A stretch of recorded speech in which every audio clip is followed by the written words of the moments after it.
kita dihadapkan oleh orang-orang yang sangat-sangat pragmatis.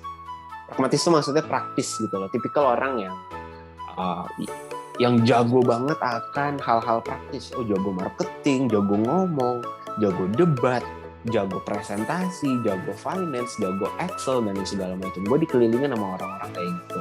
Dan orang-orang seperti itulah yang dihargai di dunia ini. Kalau kita ngomongin realitas ya. Kalau kita ngomongin realita, orang-orang yang kayak gitu, yang uangnya banyak, yang karirnya bagus, dan segala macam. Hai Axel, selamat datang di konten Aku Juga Pernah bersama aku Gabriela Shannon, CMO and co-founder of Axel.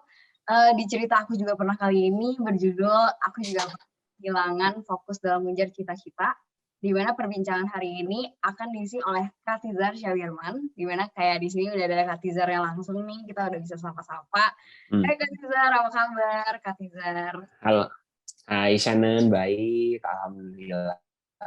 Kamu apa kabar? Baik-baik Kak. Mungkin kayak Kak Tizar bisa kenalan dulu nih kayak Kak Tizar background-nya apa, sekarang kesibukannya apa, terus kayak hobinya apa, atau punya pacar atau belum, biar orang-orang pada tahu nih. Oke. Kalau masalah personal information ya bisa lah di googling sendiri di LinkedIn atau ntar muncul Instagram segala macam.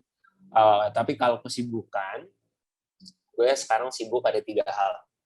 Pertama kerja, kedua kuliah, ketiga adalah usaha atau bisnis kecil-kecilan. Kalau kerja sekarang bidangnya itu atau industrinya itu financial service, specifically insurance. Itu. Jadi di bisnis asuransi yang dihandle di sini secara spesifik adalah strategic partnership. Dari strategic partnership itu apa aja yang dilakuin? Yang dilakuin itu ada 3 bidang ya, yang aku kerjain di situ. Yang pertama itu bicara soal produk, jadi kita ngedevelop produk baru untuk partnership itu. Kedua, kita yang membuat dan menyalurkannya melalui jalur distribusi.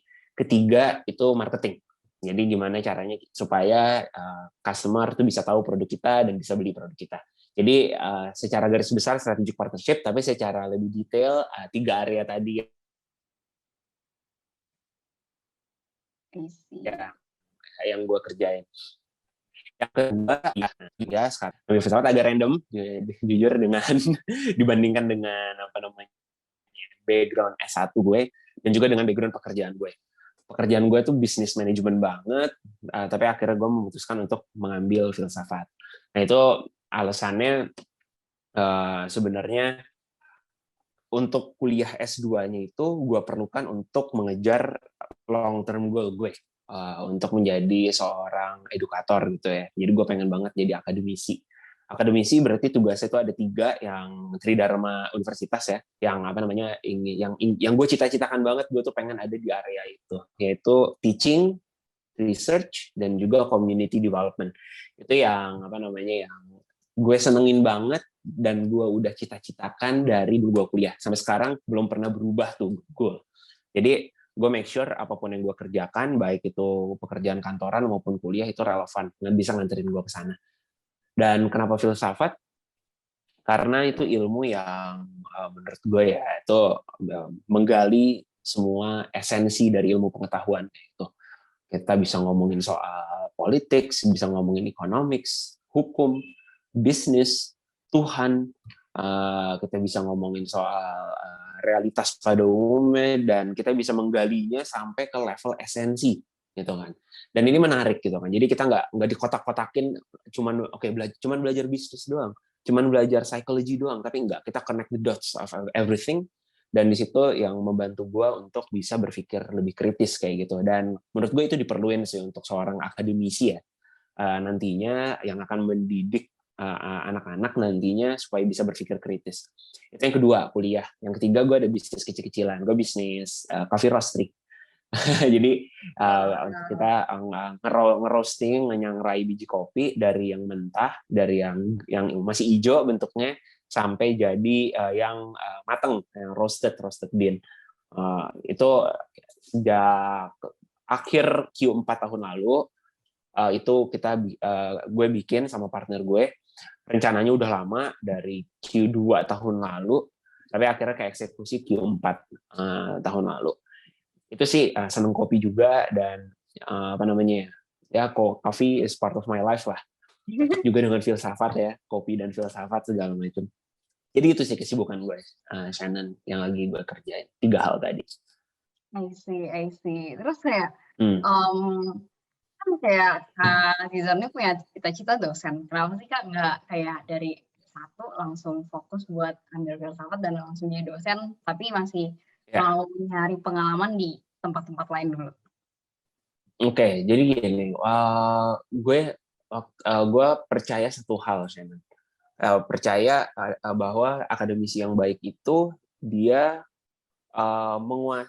dia bisa mempertemukan suatu jalan tengah antara teori dengan praktek gitu ya. Kalau terlalu praktek itu jadi terlalu kita mengesampingkan kebenaran. Oh, yang penting bisa dipraktekin, yang penting menguntungkan. Tapi apakah itu benar atau enggak? Nah, itu soal nanti kayak gitu kan. Jadi kalau terlalu pragmatik atau terlalu praktis, cenderung yang namanya nalar, yang namanya daya pikir, yang namanya kebenaran itu dikesampingkan. Jadi gue nggak mau kayak gitu. Tapi kalau terlalu teoritis dalam arti kita cuman berbicara di level di level knowledge ya, di mana itu sangat-sangat abstrak, nggak konkret, itu juga nggak bisa juga ya, karena kan ada sebuah dimensi praktis dan juga dimensi etis sebagai kita nih makhluk terpelajar ya. Apa sih guna ilmu yang kita pelajarin untuk sekitar kita, untuk bisnis, untuk masyarakat, untuk lingkungan dan segala macam. Jadi ketemu di tengah. Maka dari itu gue memutuskan setelah gue lulus kuliah, gue belajar dulu nih di industri. Enggak dalam hal hard skill aja. Hard skill dalam arti berarti gue belajar soal marketing, bisnis dan segala macam, tapi enggak. Tapi juga tentang hal-hal yang berbau soft skill. Contohnya stakeholder management. Gimana caranya kita bisa setting ekspektasi dengan stakeholder yang beda-beda. Karena kan setiap stakeholder ekspektasinya beda-beda. Tapi kita harus nge-deliver message yang sama. How to deal with them. How to treat them. How to bring them into the collective objective. Itu kan seni. Dan seni itu bisa kita dapatkan ketika kita berada di dalam masyarakat. Ketika kita bekerja sama dengan orang lain. Dan itu penting gitu kan, menurut gue ya. Jadi supaya nanti ketika gue jadi akademisi pun gue bisa relevan dengan keadaan zaman kayak gitu. Jadi gue nggak memutuskan untuk dari S1 langsung kuliah S2 terus langsung S3 terus jadi dosen, itu enggak sih. Gue bukan gue bukan tipikal orang yang seperti itu. Walaupun sebenarnya kalau ngomongin filsafatnya itu tuh nggak dari dulu S1 gue mau ngambil filsafat, gue maunya itu enggak, itu journey gitu. Ibaratnya dulu kalau ditanya gue S2-nya mau ngambil apa ya, mungkin ditanya MBA kali, Master of Business Administration. Atau beberapa ilmu yang non-bisnis, yang tapi relate ke dunia bisnis. Terutama yang berhubungan dengan human being, yang berhubungan dengan manusia. Karena kan kalau kita ngomongin bisnis, or economics, or politics, or law, atau apapun itu kan manusia intinya. Ya kalau ngomongin manusia, di situ ada psikologi, ada antropologi, dan yang lain-lain. Gue sempet tuh waktu itu nyari-nyari beasiswa untuk ngambil jurusan-jurusan S2 yang tadi gue sebut. Adalah tuh digital anthropology di UK, behavioral economics di UK itu ada, gue pernah lirik. Antropologi UI gue pernah lihat waktu itu. Psikologi sosial di UI gue pernah lihat. Tapi waktu itu gue ngelihat ada turning point di mana gue semakin sadar, semakin gue hidup ke sini, gue sadar kalau gue itu tipikal orang yang seneng melihat sesuatu itu tuh holistik gitu loh. Jadi kalau nggak pakai kacamata kuda gitu loh. Jadi misalnya kita ingin makan nasi Padang kan bisa pakai tangan, bisa pakai nasi, bisa kita langsung ngais kayak kucing gitu loh ibaratnya kan. Itu kan banyak caranya untuk kita makan nasi Padang kayak gitu ya. Nah sama juga, gue juga seneng kalau ngeliat sesuatu tuh suka dari dimensi yang banyak kayak gitu kan, dari sudut pandang yang banyak. Di situ gue konsul dengan dosen gue waktu di S1 dengan concern gue ini, sampai akhirnya gue memilih filsafat. Karena ternyata memang disiplin ilmu inilah yang bisa membantu gue untuk bisa melihat sesuatu dari banyak sudut pandang kayak gitu, jadi lebih kritis. Ya itulah, jadi akhirnya bisa S1 gue kerja, kerja pun gue pecah lagi nih, ada yang kerja di consulting firm ya dari sudut pandang service, ada dari sudut pandang klien. Jadi supaya gue bisa tahu nih bedanya apa ya segala macam, biar nanti itu jauh lebih relevan. Jadi itu sih kenapa gue nggak memutuskan nggak langsung S2, nggak langsung S3 gitu misalnya. Gue memutuskan kerja dulu, tapi sambil kuliah juga supaya nanti lebih mantep pas jadi dosen gitu. I see. Oke.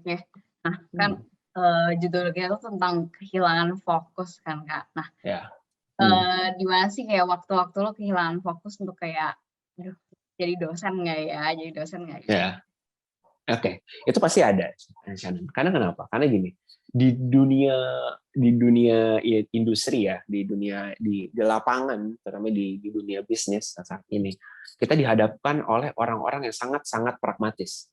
Pragmatis itu maksudnya praktis gitu loh. Tipikal orang uh, yang jago banget akan hal-hal praktis. Oh, jago marketing, jago ngomong, jago debat, jago presentasi, jago finance, jago Excel, dan segala macam. Gue dikelilingin sama orang-orang kayak gitu.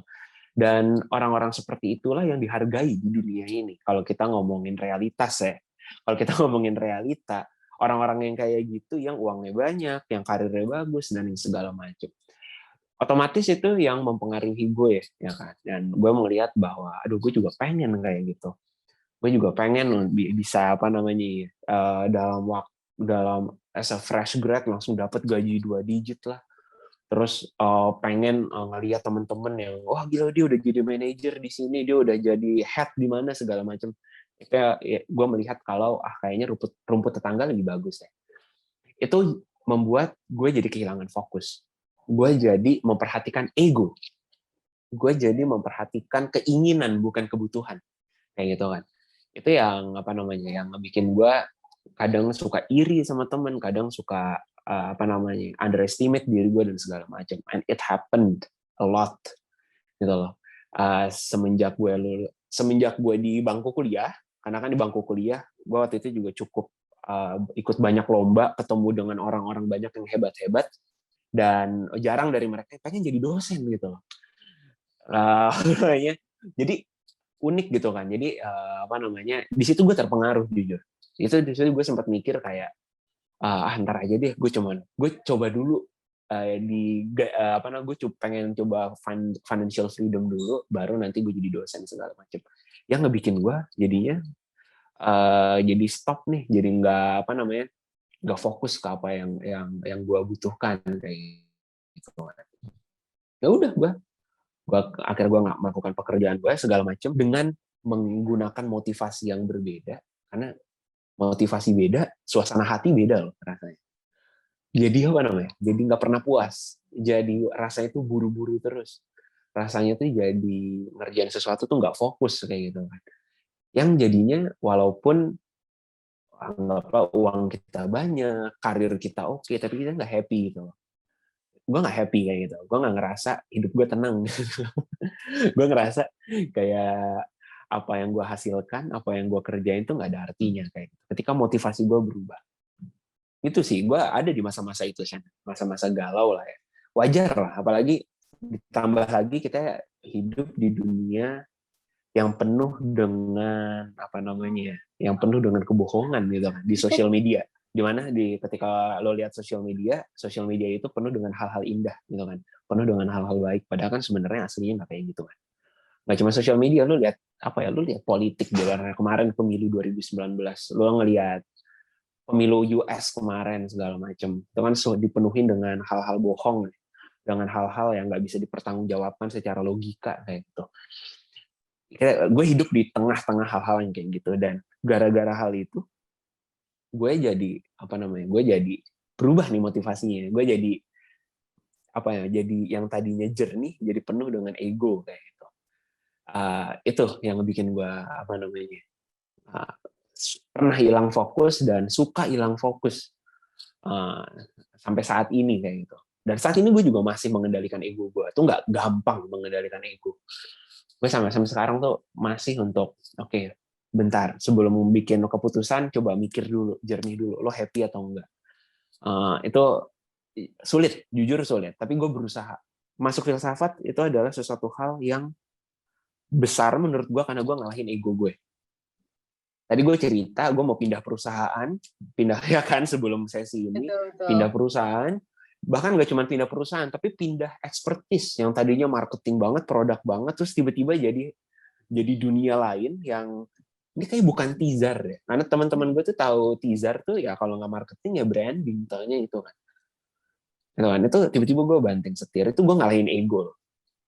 Gue ibaratnya gue akan menggantikan headline LinkedIn gue yang tadinya mungkin seksi didengar orang, tapi menjadi sesuatu hal yang absurd atau yang abstrak kayak gitu kan. Gue ngalahin ego gue di situ. Itu nggak gampang ya.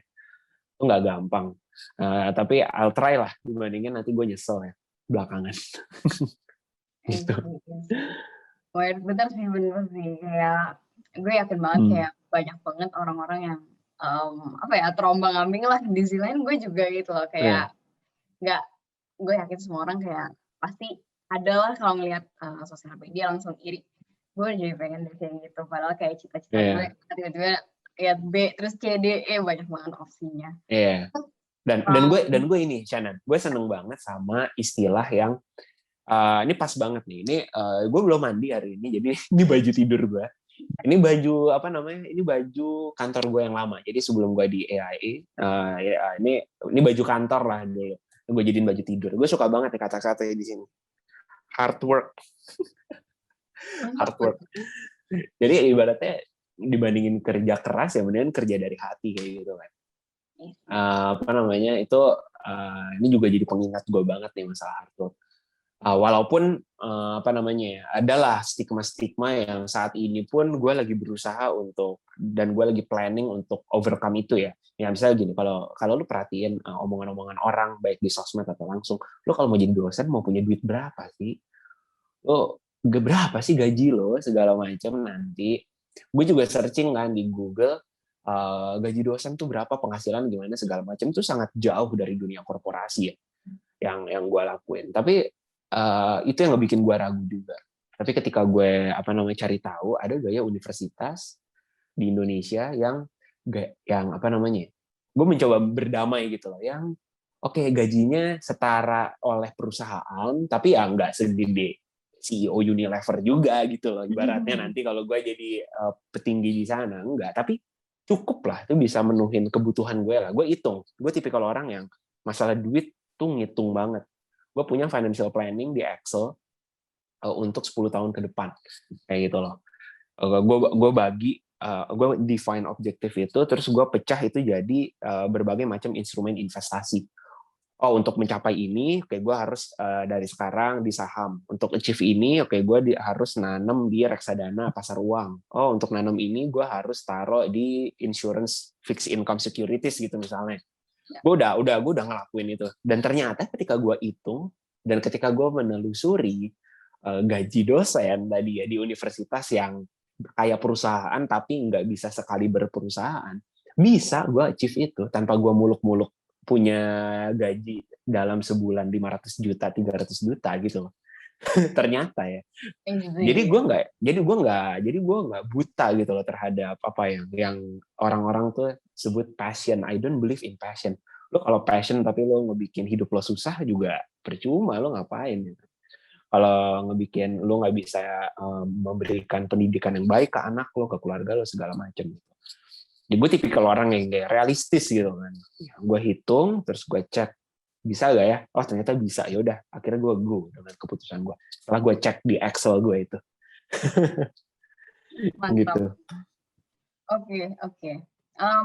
Terus Kak, kan kayak tadi lu bilang kayak lu terombang-ambing, lihat banyak opsi, terus ada nggak sih kayak satu pegangan lu yang bikin lu kayak semangat terus kayak oke, gue mau dosen terus aja, dan lu tercerahkan kayak nggak bakal ngeliat ke kanan kiri dan tetap mau jadi dosen gitu? Tahu nggak apa? Dua hal yang ngebikin gue akhirnya fokus. Rasanya gini, kalau gue kerja, rasanya tuh beda ketika gue lagi sharing kayak gini nih. Ini ada webinar ya, sharing kayak gini, ataupun gue lagi sharing sama temen gue di coffee shop gitu misalnya, ngomongin hidup lah, ngomongin isu-isu sosial lah, ngomongin pekerjaan lah, sharing lah ya intinya. Atau ketika gue lagi nulis essay. Nah, gue kan anak filsafat nih, itu essay itu yang namanya esai ilmiah tuh selalu jadi makanan sehari-hari. Tugas-tugasnya tuh essay Ya. ilmiah yang dimana tiap sumber tuh harus dicatat di catatan kaki gitu loh, harus sejelas-jelasnya segala macam. Sama kayak dulu skripsi kan. Tapi itu gue melihat kok kalau gue ngelakuin dua hal itu gue nggak ngerasa beban deh. Gue happy gitu loh, kayak tiba-tiba waktu tuh udah hilang gitu aja loh, tiba-tiba udah 2 jam, udah 3 jam, gue happy, gue seneng baca buku segala macam. Ketika gue kerja rasanya tuh walaupun achieve ya, oke gaji lo naik gitu kan ya, duit lo nambah, lo achieve, wah gila, tiba-tiba produk yang kejual sekian ini KPI lo, marketing funnel lo, conversion rate-nya tuh bener-bener gede-gede banget semuanya. Wah, orang-orang tuh sampai apa namanya, ketika di momen kayak gitu orang-orang sampai party lah pakai segala macam merayakan itu, tapi gue nggak happy gitu loh. Gue yang ada di pikiran gue, oke gue achieve target, gue achieve number yang di apa namanya, yang di set sama perusahaan segala macam, misalnya achieve gitu kan, terus so what gitu loh emangnya. Itu yang apa namanya, yang ngebikin gue tuh gelisah kayak gitu kan, terus so what gitu kan. Emangnya gue jadi apakah gue happy gitu, apakah gue tiba-tiba pikiran gue jadi plong gitu kan ketika hal itu terjadi gitu. Nah, gue pernah ada di posisi-posisi kayak gitu dan gue ternyata nggak se-happy itu, nggak se-happy ketika gue lagi ngerjain apa namanya esai ilmiah, lagi baca buku tebel-tebel, itu gue lebih happy baca buku gitu dibandingin gue achieve number kayak gitu.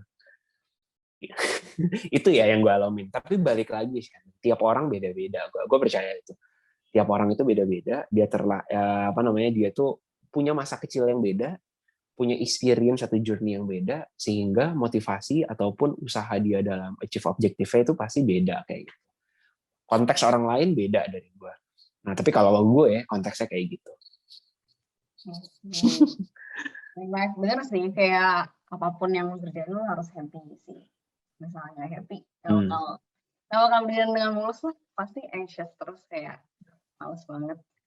Oke, terus pertanyaan selanjutnya nih Kak, kayak kalau misalnya lo bisa balik ke masa-masa kuliah, apa sih yang bakal lo lakukan kayak di saat lo udah mengetahui dunia profesional ternyata seperti ini? Oke, gini, Shanna, gue tuh dulu pernah mikir, gue pengen banget balik ke apa namanya, banyak hal yang rasanya tuh pas gue pikir dulu tuh gue pengen balik ke masa lalu gitu kan. Wah kalau gue bisa ngulang waktu, gue pengen SMA gue pengen masuk SMA di A B C D E. Oh karena gini gitu kan. Oh gue pengen kalau bisa ngulang waktu, gue pengen masuk dari S1-nya tuh kalau apa namanya, hukum atau enggak political science misalnya kan, yang arah-arahnya tuh ke arah sana, atau economics nih gitu kan. Wah, gue kalau bisa ngulang waktu banyak hal sebenarnya. Kalau misalnya apa namanya, kalau misalnya mau dijabarin ya yang mau gue ulang tuh apa. Nah, tapi masalahnya kalau kita lihat logikanya ya, apakah gue bisa berpikir seperti itu kalau misalnya gue nggak mengalami apa yang gue alami? Ngerti gak maksudnya? Ya. Gue kan bisa mikir kayak gitu, bisa mikir untuk mengulang waktu karena gue mengalami pengalaman-pengalaman ini. Ya dong, kalau gue nggak mengalami pengalaman-pengalaman ini, gue nggak akan mungkin punya turning point yang memotivasi gue untuk balik ke masa lalu.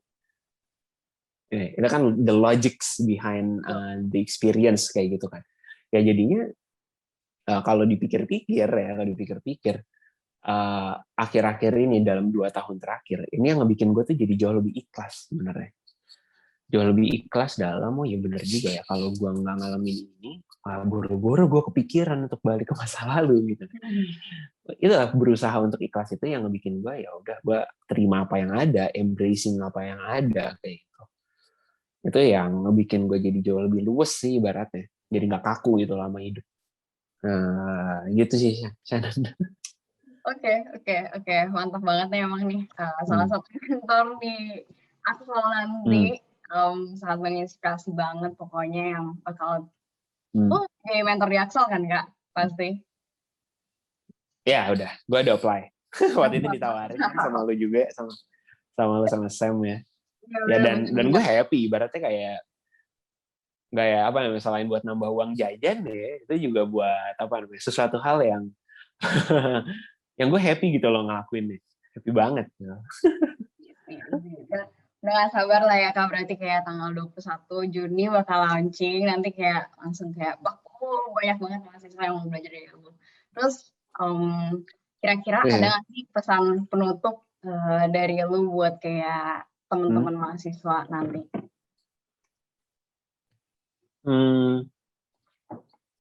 Apa ya? Oh ini tau ya kan konteksnya mahasiswa ya. Pesan gue itu dua sih. Yang pertama, selama masih muda ya, ini nggak cuma buat mahasiswa muda tuh ya, berarti gue masih muda, lo juga masih muda kan, mahasiswa juga masih muda. Menurut gue, ketika yang namanya bingung itu wajar banget. Yang namanya bingung, lo nggak tahu mau ngapain atau segala macam itu wajar ya. Kalau misalnya bingung, menurut gue ya, lo coba aja banyak hal. Apalagi masih kuliah. Jadi jangan ibaratnya, wah gue sebagai anak teknik yang gue coba, yang dengan anak teknik yang nggak yakin dengan bidangnya, kalau itu tuh bakal ngebikin dia happy, ya coba hal lain gitu kan. Seorang anak teknik gitu misalnya, tapi penasaran sama dunia geopolitik gitu misalnya, ya dia coba ikut MUN, Model of United Nations. Coba gaul sama anak ALSA gitu misalnya. Kalau misalnya dia penasaran gara-gara nonton drama Korea ya, gitu yang ngomongin dunia kriminal, dunia hukum dan segala macam ya, coba gaul sama anak ALSA, sama anak hukum gitu kan. Kalau misalnya penasaran sama dunia bisnis, gara-gara nonton Itaewon Class gitu atau nontonin startup gitu, ya coba ikut kompetisi bisnis kayak gitu kan. Coba punya mentor dari dunia lain gitu loh. Jadi kita nggak pakai kacamata kuda kayak gitu kan. Coba banyak hal gitu. Karena kalau nggak dicoba kita nggak tahu. Kalau nggak dicoba kita nggak tahu. Kalau cuma dengerin apa kata temen, kalau nggak dipraktekin tuh kita nggak tahu gitu loh ibaratnya. Jadi untuk coba banyak hal dan making mistake itu tuh it's a really good investment gitu untuk kita kayak gitu. Itu yang pertama. Terus yang kedua, penting menurut gue untuk kita punya waktu me time ya. Nah, definisi me time ini beda-beda nih tiap orang. Ada yang me time itu liburan, ada yang me time itu makan enak, ada yang me time-nya itu olahraga dan segala macam. Intinya tuh apa? Intinya me time itu adalah waktu untuk kita ngelakuin refleksi diri. Refleksi diri itu untuk kita ngaca nih ya, lo apa yang udah selama ini lo lakuin, outputnya apa yang lo pelajarin, lo happy atau enggak? Oke. Kalau lo happy, next step-nya apa? Kalau lo nggak happy, next step-nya apa? Kayak gitu. Itu penting menurut gua. Untuk lo punya waktu sendiri, untuk lo mikir jernih gitu loh. Karena kalau lo cuma ngikutin rutinitas sehari-hari, di mana rutinitas kita tuh penuh dengan hal-hal dan orang-orang toksik, baik yang ketemu langsung maupun di sosial media, ntar tiba-tiba udah lewat 5 tahun, udah lewat 10 tahun, lu ngikutin arus gitu. Tiba-tiba anjir gue udah 10 tahun aja nih. Gue ngelakuin hal-hal yang bikin gue nggak happy gitu kan. Karena ngikutin arus gitu loh. Nggak datang dari dalam diri sendiri. Jadi punya waktu me time itu tuh really good investment. Untuk tahu enaknya tuh ke depannya mau ngapain. Kayak gitu. Kalau buat gue sendiri, gue ada waktu-waktu tersendiri di mana gue me time. Walaupun definisi me time gue mungkin beda dengan definisi me time orang lain. Karena definisi me time gue adalah di saat gue berinteraksi dengan orang lain.